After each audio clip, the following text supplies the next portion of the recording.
Game after game, we try to challenge ourselves. For Detroit, we wanted to, first of all, to write a story that would be incredibly bending, which means the most non-linear story that we've ever created.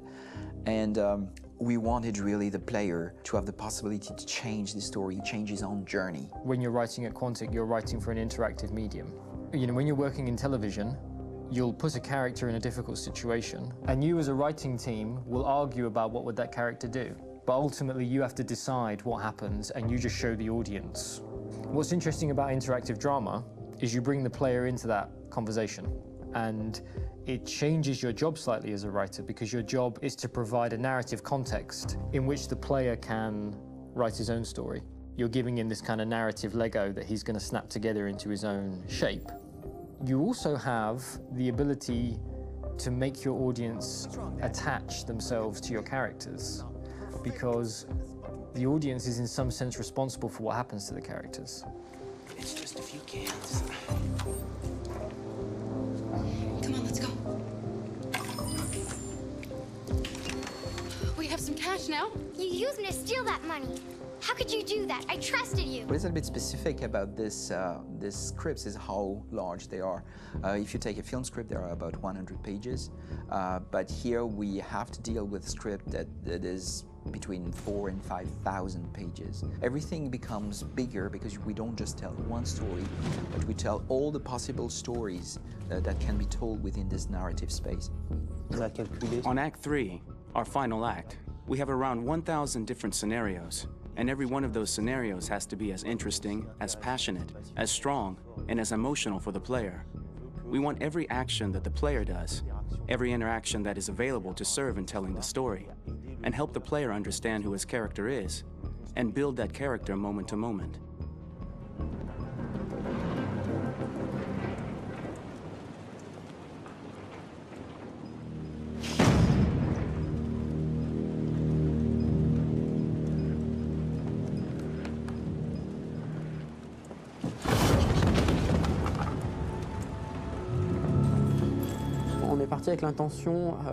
We started with the intention pretty early on that we would never lie to the player.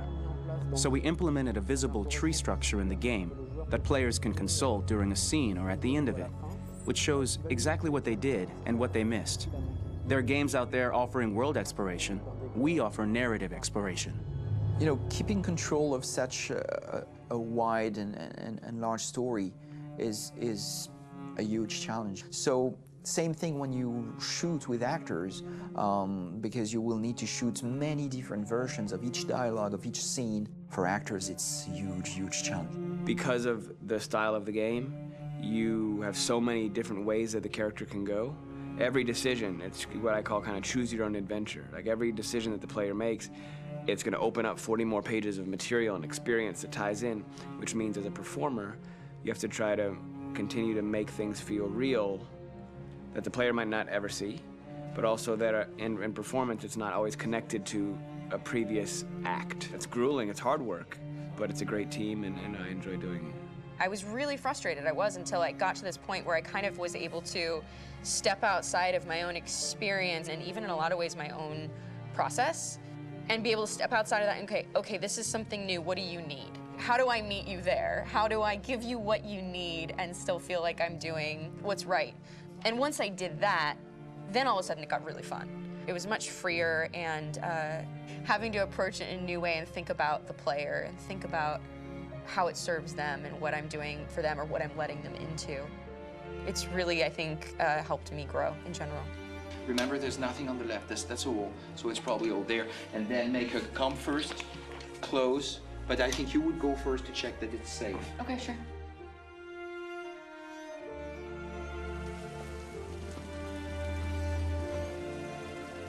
The most enjoyable thing about working in performance capture on this kind of project is that if I shot a film, I would get to do one of these endings.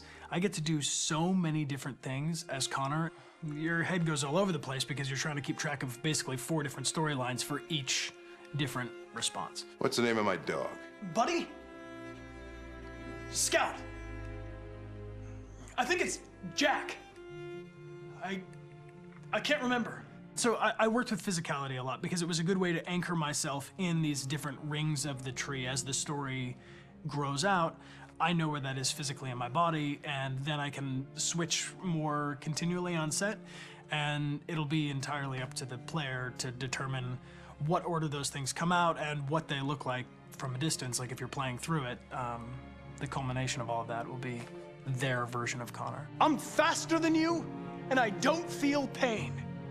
You don't stand a chance against me. Listen, asshole. If it was up to me, I'd throw the lot of you in a dumpster and light a match to it. Tourner les scènes d'action à... Shooting action scenes at Quantic Dream is a real challenge, because these are scenes where the storytelling has to continue. It's not an action scene just to have a dose of adrenaline. The stunts have huge consequences on the rest of the story. It's really a moment where we implicate the player and tell him that the choices he makes during an action scene will have a direct impact on the evolution of his story. Mon plus grand défi sur Détroit aurait... My biggest challenge on Detroit has been managing the large number of animations that we received from motion capture. Detroit features more than 37,000 animations, which is a huge amount to handle on a daily basis. Donc il faut prendre conscience que... You have to realize that the player, in his first playthrough, will miss certain scenes.